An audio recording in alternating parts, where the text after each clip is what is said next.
네, 안녕하세요. 음, 부여준입니다. 저는 이제 뭐 다 아실 거라고 생각하고 시작을 네, 할게요. 저희가 편안하게 수업을 할 거예요. 이제 편안하게 네, 이제 좀 이야기하면서 토론식으로 궁금한 거 언제든 물어보시고 그다음에 시작할 건데 우리는 조금 경매란 거를 들어본 적이 있나요? 네, 네. 네, 경매는 어디에서 하는 걸까요? 법원이요. 오, 오, 안 해.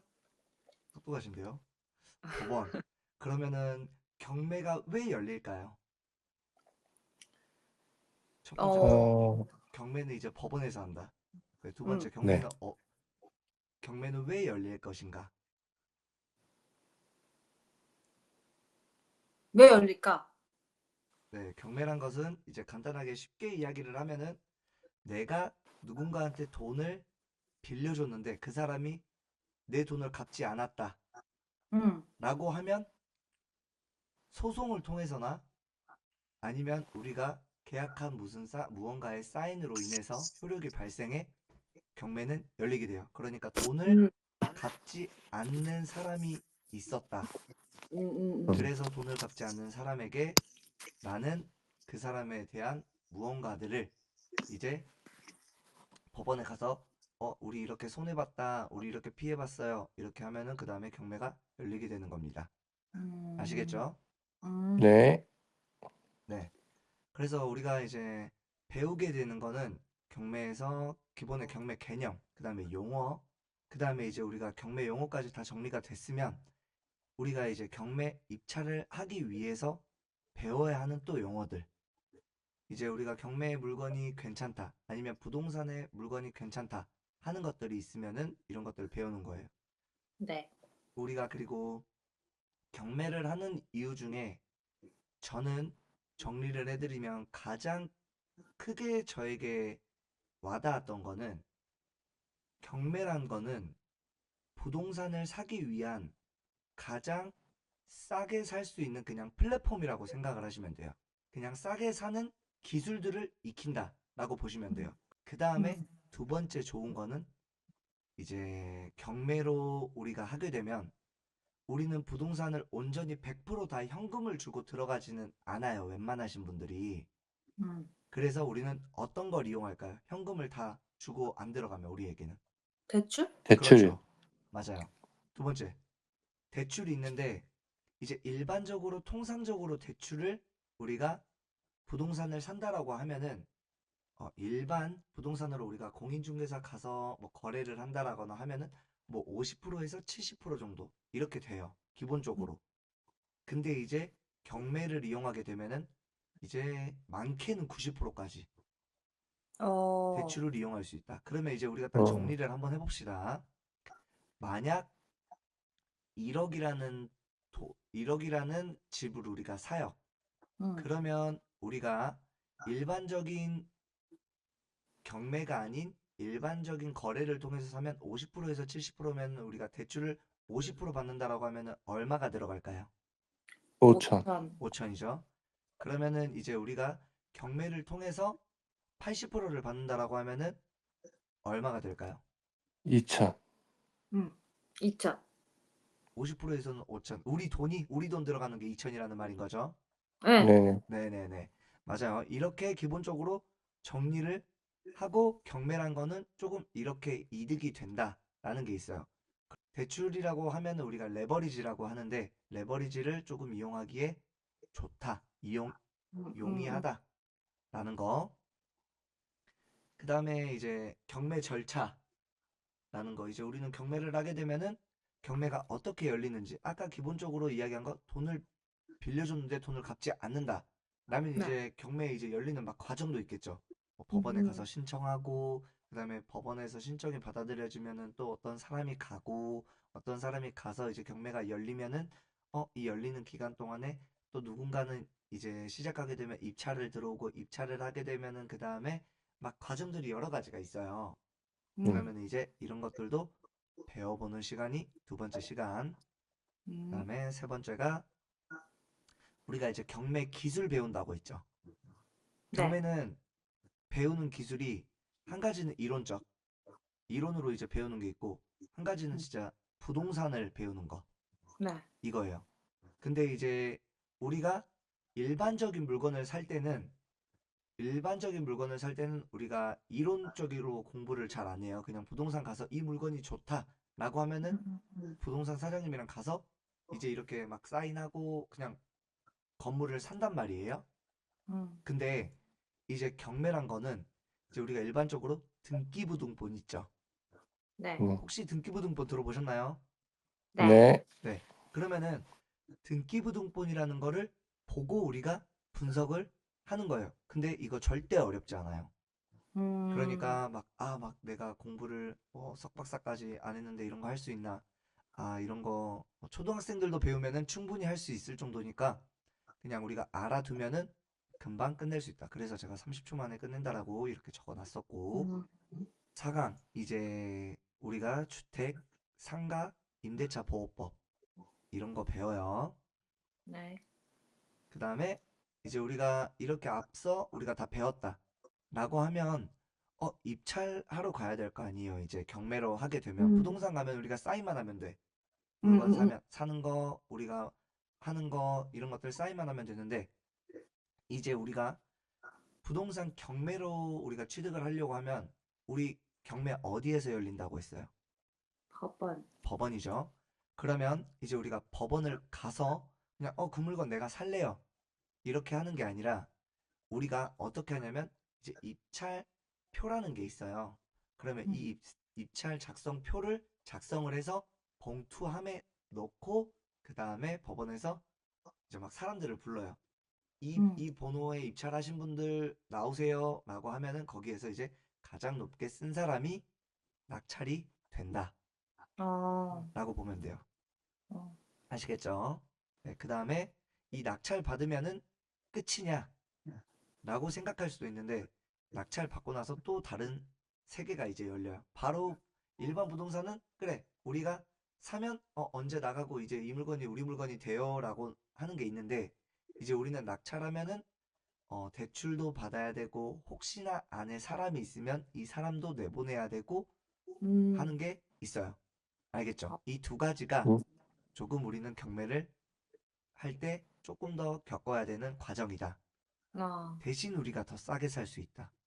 음. 그리고 그런 거를 이제 명도라고 하는데 안에 사람이 있는데 사람을 내보내는 게 이제 명도라는 건데 이게 절대 어렵거나 안 되지 않아요.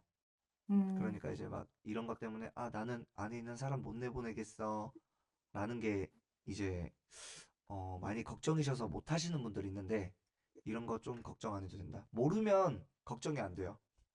대신 조금씩 알다 보면은 이것 때문에 무서워서 못 하겠네 이런 것들이 생기는데 전혀 그러지 말고 해도 된다. 경매 그래도 흥미가 조금 있어야 되잖아요. 그럼 이제 네. 흥미롭게 시작을 할 때 경매를 진짜 왜 하는지 한번 개념을 잡고 갈게요. 이렇게 한번 보고 갈게요. 이제 이게 이런 게 이제 우리는 경매지라는 게 있거든요. 네. 먼저 경매지라는 게 어떻게 나오냐면 우리는 경매가 어디에서 열린다고 했죠? 법원이요? 법원. 법원이죠. 그러면 이 물건이 올라오는 것도 대법원 사이트에 있어요. 네. 근데 이렇게 대법원 사이트에서 보게 되면은 우리가 나는 한 번이라도 등기부등본을 발급받아 본 적이 있다 없다. 있다. 있다. 혹시 등기부등본 발급받으셨는데 금액 나왔어요 안 나왔어요? 나왔어요. 금액 나왔죠. 네. 만약 법원에서 이렇게 다 올라온 사이트에서는 경매가 나오는 거는 이제 알려주는데 등기부등본 같이 다 나와 있진 않아요. 근데 우리가 관리 음. 분석을 할 때는 물건의 관리 분석을 할 때는 등기부등본을 봐야 되잖아요. 네네. 근데 이게 매번 한 물건 한 물건 볼 때마다 돈을 내야 될 수도 있단 말이에요. 음. 그러면 이제 우리는 하루에 적어도 막 10개, 100개 이렇게 물건들을 막 봐요. 그런데 그거 다 등기부등본 떼려면은 계속 돈이 계속 들어가겠죠. 그쵸. 그래서 이런 것들을 막기 위해서 이제 유료 경매지라는 사이트가 있는데 이제 월에 3만 원, 4만 원 이렇게 내는 데 있고 많게는 막 12만 원 이렇게 내는 데들도 있어요. 그래서 이제 이런 것들을 등기부 등본을 우리가 이렇게 계속 많이 보게 되면 이 금액보다 더 많이 나오니까 유료 경매지들 사이트 제가 추천해 드릴 거니까 거기 네. 가입하신 다음에 거기에서 매번 보면 등기부 등본도 보기 좋게 이렇게 나와 있어요. 어, 그래서 앞으로 우리가 경매를 할 거면 제가 무료로 일단 한 달은 넣어 드릴 거예요.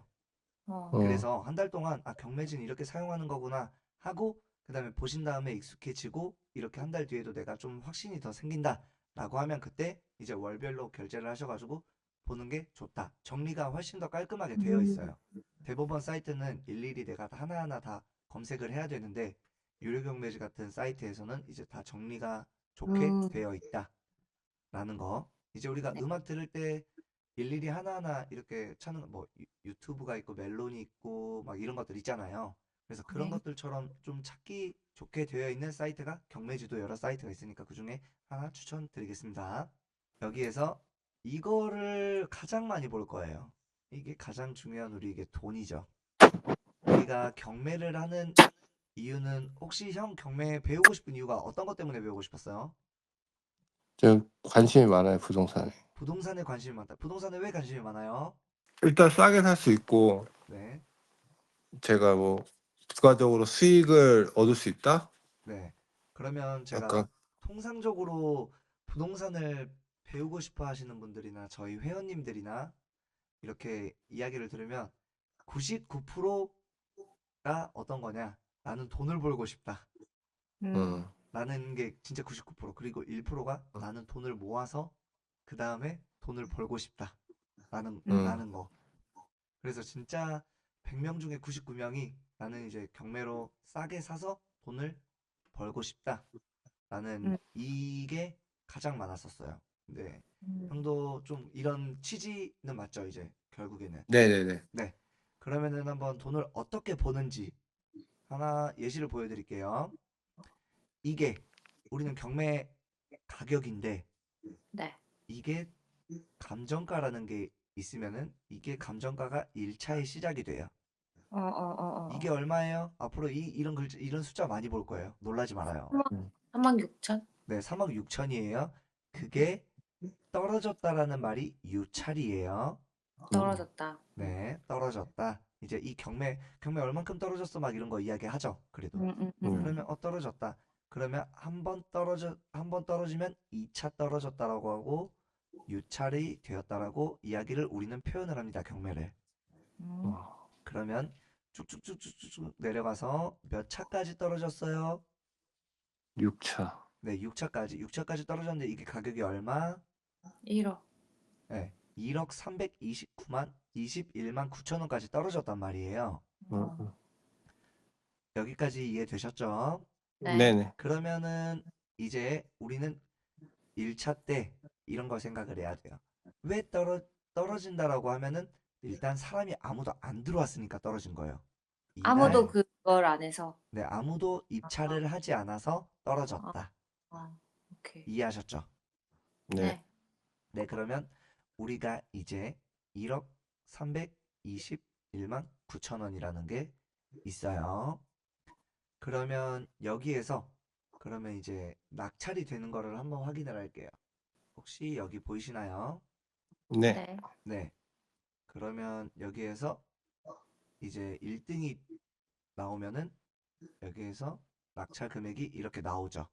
아, 네. 네. 그리고 여기에서 매수인은 이게 저예요. 원래 부의 유전자인데 이렇게 들리는 대로 쓰는 경매지들도 많이 있어요. 부지, 네, 부의 유전자로 나와 있죠. 네. 어, 그리고 입찰 인원은 몇 명? 한 명. 한 명. 한 명. 그러면 저 혼자 이거를 어, 받았다라는 말인 거예요. 어, 만약 이게 내가 들어오지 않았다라면 또 떨어지겠죠. 음, 어, 만약 이렇게까지 생각하시면 되고 날짜는 이제 막 궁금하실 텐데 처음에 2024년 3월 27일 날 열리게 됐고 그 다음에 거의 한 달 정도 간격으로 계속 이렇게 떨어지게 되면은 열려요. 한 달 뭐 45일 이렇게 보이죠? 어, 날짜들. 이렇게까지 확인됐나요? 네. 네. 네.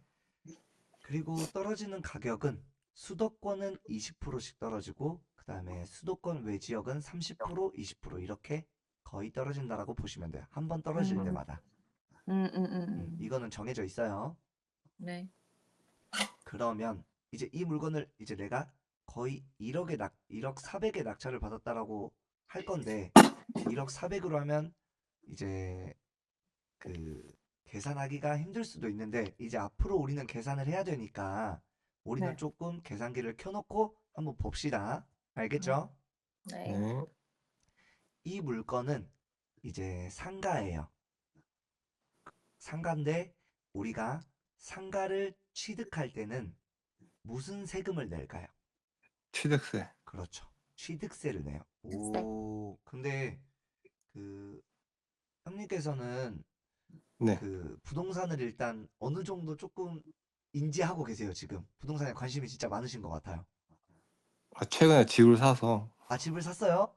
네. 아, 축하드립니다. 축하드립니다. 이제 집을 샀으면 그다음부터 내가 이제 경매를 배우면 다음 물건은 왜 경매로 사야 되는지 이런 것들이나 아니면 부동산에서 이런 거 접목시킬 수 있겠다 이런 것들을 좀 더 볼 수 있을 것 같아요. 그리고 네. 심지어 제가 알고 있는 거는 그리고 이제 사업도 하고 계시는 걸로 알아서 그 네. 내가 사업하는 거를 내가 정말 이렇게 매입을 해서 하게 되면 훨씬 더 좋구나 라는 것들도 있을 수 있을 것 같아요. 네네. 네, 꼭 이 기술을 배우셔가지고 3인 그 매수를 하면은 좋을 것 같아요. 여기에서 이 물건 우리가 1억 400에 받았어요. 계산기 켜놓으세요. 네. 네, 그러면 이 물건을 제가 1억 400에 받았으면 취득세 얼마? 이거 보고 대답하면 안 돼요. 저 계산기 어디 있냐? 계산기가.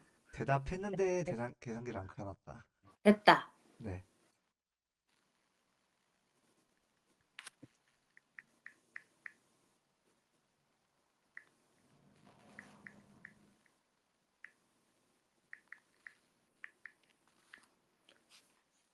됐나요? 네. 얼마 나와요? 470? 네, 84,000. 네, 맞아요. 그러면 이제 우리는 이렇게 취득세를 하게 되면 이 세금은 무조건 내는 거예요, 우리가. 응. 어, 아, 어떤 물건이들 사던 간에 우리가 부동산을 취득을 하게 되면 취득세는 무조건 내는 거예요. 이 돈은 들어간다. 라는 거 네. 생각해야 돼요. 알겠죠? 네. 네. 그러면 이 물건이 취득세는 480만 원 들어갔고 우리가 이거 낙찰 받으면 부동산은 대출 이름이 어떤 거냐? 라고 하면은 경락잔금 대출이라는 게 있어요. 이제 경락. 대출 장기 이름이 대출. 경락잔금 대출이라고 해요. 응. 경매를 통해서 이제 받는 대출을 경락잔금 대출. 이런 게 이제 우리가 80%까지 나온다. 응. 라고 통상적으로 이제 이 기준에 대해서는 이제 제가 또 다음 강의 시간에 이렇게 추가적으로 이제 대출이 정확히 몇 프로 나오는지 이런 거 about 대출이 어느 정도 나오는지 이제 설명을 해드릴 거예요. 뭐 아파트면은 대충 이런 걸로 보셔야 돼가지고 대출이 어느 정도 뭐 KB 시세나 감정가의 몇 프로 정도 이렇게 말을 하고 빌라 같은 경우에는 무슨 공시지가 이런 것들에 대입해서 몇 프로 그 다음에 상가는 그 감정가의 최대 몇 프로까지 이렇게 나오고 그 다음에 우리가 낙찰가의 몇 프로까지 나온다. 그러면 이제 감정가의 60%, 낙찰가의 80%라고 한단 말이에요. 이 중에 둘 중에 적은 걸로. 네. 그러면은 이제 우리 감정가의 60% 하게 되면은 한번 계산을 해봅시다. 감정가의 60% 하면 얼마일까요? 감정가 60%. 네. 우리가 3억 이제 6천에 감정가는 60%. 처음에 나오는 이 가격. 계산기를 잘 안 해봐서 어떻게 해야 될지 모르겠네. 네. 이거 근데 익숙해져야 돼요. 아, 알겠죠? 너무 어려워. 2.1629. 2.1629 어. 그러면은 2.16이라고 생각을 하시면 돼요. 2는 아, 억이어서. 네. 그럼 2억 1,600? 네, 맞아요. 맞아요, 아, 맞아요. 응. 맞죠? 그렇게 나왔죠. 네. 네. 근데 2억 1,600만 원 대출 해줄게라는 게 감정가의 60%, 그다음에 낙찰가의 음, 80%에서 더 적은 걸로 해줘요. 더 많은 걸로 응. 해주지 음, 않고. 그러면 이제 낙찰은 얼마에 받았어요? 1억. 1억에 받았죠. 1억에 80% 그래. 해보세요. 1억에 80% 하면은 얼마? 1억. 아이씨, 어려워. 1억 4백에? 아니 1억이라고 할게요. 그러면 1억에 80% 하면 얼마? 2천. 2천. 80% 8천. 80% 8천이죠. 8천. 어, 네. 그러면 이 8천만 원과 2억 1,600만 원의 더 적은 금액을 대출을 해준대요, 은행에서는. 네. 그러면 얼마일까요? 2억 1,600만 원과 8천만 원 둘 중에 적은 금액으로 대출을 해준다라고 8천. 했다. 얼마예요? 8천. 8천. 8천이요. 정답. 그러면 이제 우리는 이 8천만 원을 대출을 받았어요. 네. 총 금액으로 하면 8,320만 원 받았어요. 이렇게. 네. 그러면 요즘 대출은 얼마가 나오냐? 이자. 우리가 이제 대출을 응. 돈을 빌렸으면은 은행에다가 대출에 대한 이자를 내야 되죠. 네. 이 금액이 5%다.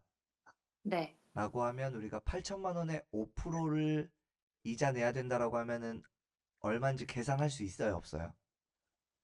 이거 할 수, 어렵죠? 어, 이거 아니요. 어려운데 어떻게 하는지 알려줄게요, 그러면. 네. 우리가 1, 10, 100 계산기 보이죠? 네. 네. 1, 10, 100, 천 그러면 천만, 십만, 백만, 천만 그다음에 곱하기 곱하기 0.05 하면 이게 내가 1년에 내는 이자예요. 어. 1년에 어, 내는 이자. 그러면 1년에 내는 이자는 얼마예요? 100만, 400만 400만 원이란 원? 말이에요. 나누기 12. 그렇죠. 그러면 이제 이게 우리가 33만 3,333원을 한 달에 이자씩 낸다라고 보는 거예요. 어. 알겠죠? 네. 네. 그러면 우리가 여기에서 대출 8,320만 원이라고 했었을 때 계산을 하면 35만 원 정도가 나와요. 그러면 여기에서 이제 우리는 경매로 취득을 했으니까 우리가 대출을 8,320만 원 실행시켰다라고 했죠. 우리가 네. 네. 8,320만 원 실행시켰다라고 하면 우리가 들어간 금액이 지금까지 경매를 취득하면은 무슨 세금 나온다? 취득세. 네, 취득세랑 우리가 실질적으로 여기에 들어가는 금액이 이제 나머지 금액이 나오겠죠. 네. 그러면 이제 취득세랑 대출을 뺀 금액이 들어간 금액이 얼마냐고 하면은 이 금액은 2,560만 원으로 이제 이 물건을 취득하게 된 거예요.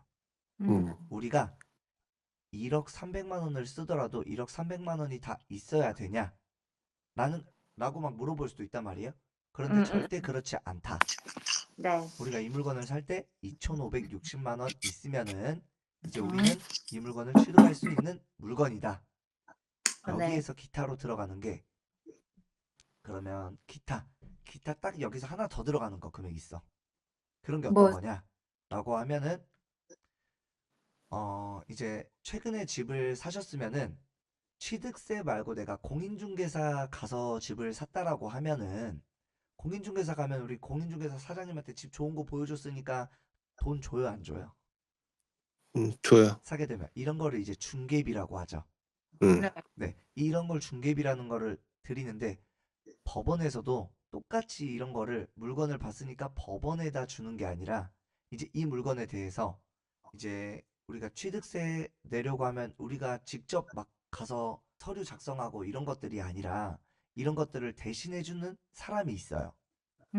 이런 게 법무사예요. 이제 이렇게 법적으로 어, 나온 물건들을 온전하게 일반 물건으로 이렇게 해주시는 등기상의 하자가 있는 것들이나 뭐 취득세나 그다음에 우리가 이제 대출을 받을 때 이렇게 좀 원활하게 할 수 있게끔 해주는 사람이 우리는 공인중개사님 대신해서 법무사님이 해준다. 라고 보면은 쉬워요. 그러면 이제 법무사님한테 이제 돈을 드리게 되죠. 네. 그런 것들이 이제 법무 비용이라는 게 일부 발생해요. 아시겠죠? 네. 이런 것들은 이제 천차만별이어서 금액적으로 알려드리는데 막 기하학적으로 높지 않아요. 예를 들어서 이 물건 같은 경우에는 내가 1억 정도 들어갔으니까 80만 원 정도 냈다라고 보면 돼요. 50에서 80만 원 정도 법무비를. 그러면 이제 이 물건이 등기까지 오는데 내 소유권으로 이전해 주는데 그런 비용들이라고 보면은 돼요. 알겠죠? 네. 네. 그래서 여기서 들어간 금액이 내가 2,560만 원으로 난 이거를 취득을 했어. 이제 이 물건 내 거 됐어요. 네. 알겠죠? 네. 이 네. 물건이 내 게 됐는데 그러면 이제 그 다음에 내가 계속 지금까지 내가 돈만 들어갔어. 네. 그럼 이제 나도 이제 돈을 벌어야 되겠죠. 네. 그럼 돈을 벌게 되는 구조가 어떤 게 있냐면 이제 내가 여기에서 돈을 들어오는 구조는 어떤 사람이 들어와서 나한테 돈을 주는 경우가 있단 말이에요. 네. 이렇게 네. 사람이 들어오는 거를 임차인이라고 해요. 네. 그러면 이제 임차인 또는 세입자, 새로 어. 새로 들어오는 사람 이렇게 해서 그냥 세입자라고 하면 되는데 세입자 임차인이 들어오면 세입자는 나에게 무엇을 주냐? 건물주는 무엇을 받으며 이제 세입자는 건물주에게 어떤 걸 주냐라고 하면은 월세 또는 전세 이런 거를 주겠죠. 네. 네. 이런 걸로 이제 우리는 돈을 계속 이제 소액으로부터 해서 조금 조금씩 벌어가요. 네. 그러면 이거 한번 물건을 보고 얘기를 하면 이 물건은 이제 지금 낙찰이 되고 나서 내 물건까지 되기에 지금 한 2주 전에 네. 이제 제가 이거 소유권 이전을 저한테 넘어오게 했고 그 다음에 낙찰은 10월 달에 받았어요. 네. 그래서 여기에서 이제 임차인이 우리가 들어왔다라고 해서 세팅을 했는데 보증금 얼마에 월세 얼마 이렇게 보면 이거 보면 얼마예요? 2천만 2천. 원에 네. 네, 2천에 100만 원. 이렇게 제가 이제 임차인한테 돈을 받아서 계약을 했어요. 네. 그러면 내가 내 돈 처음에 얼마 들어갔다? 2,560. 2,560. 네. 임차인이 보증금을 나에게 얼마를 줬다? 2천만 2천. 2천. 그러면 내가 들어간 돈은 총 얼마?